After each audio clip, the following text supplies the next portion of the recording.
Chapter 45 Interlude Some Tavern Tale. At a gesture from Quoth, Chronicler wiped off the nib of his pen and shook out his hand.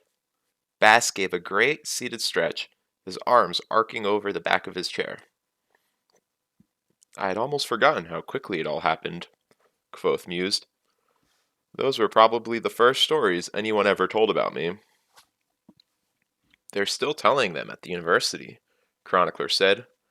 I've heard 3 different versions of the class you taught. Your whipping, too. Is that when they started calling you Quoth the Bloodless? Quoth nodded. Possibly. If we're asking questions, Reshi, Bass said sheepishly, I was wondering why you didn't go looking for Scarpy. What could I have done, Bast? Smeared my face with lampblack and staged a daring midnight rescue? Quoth gave a brief, humorless laugh. They'd taken him in on heresy. All I could do was hope he truly had friends in the church. Quoth drew a deep breath and sighed. But the simplest reason is the least satisfying one, I suppose. The truth is this. I wasn't living in a story. I don't think I'm understanding you, Reshi, Bast said, puzzled. Think of all the stories you've heard, Bast. You'd have a young boy, the hero. His parents are killed. He sets out for vengeance. What happens next?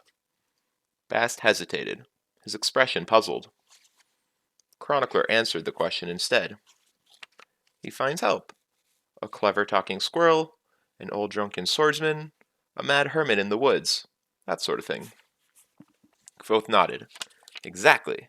He finds the mad hermit in the woods, prove himself worthy, and learns the name of all things, like Taborlin the Great. Then, with these powerful magics at his beck and call, what does he do?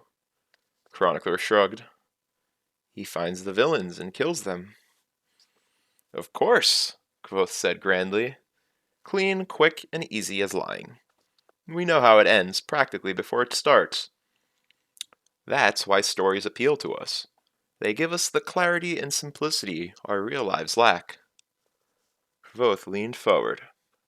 If this were some tavern tale, all half-truth and senseless adventure, I would tell you how my time at the university was spent with a purity of dedication. I would learn the ever-changing name of the wind, ride out, and gain my revenge against the Chandrian. Quoth snapped his fingers sharply. Simple as that. But while that might make for an entertaining story, it would not be the truth. The truth is this. I had mourned my parents' death for 3 years, and the pain of it had faded to a dull ache.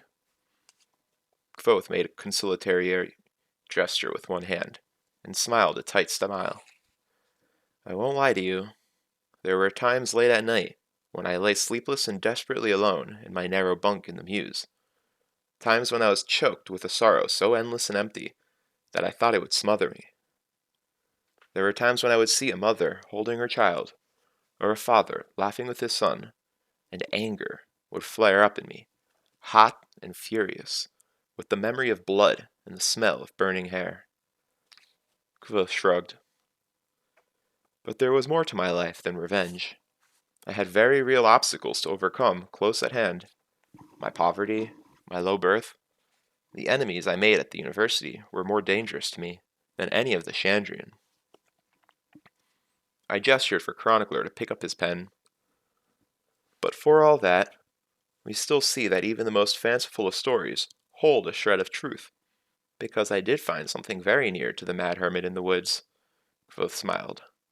And I was determined to learn the name of the wind.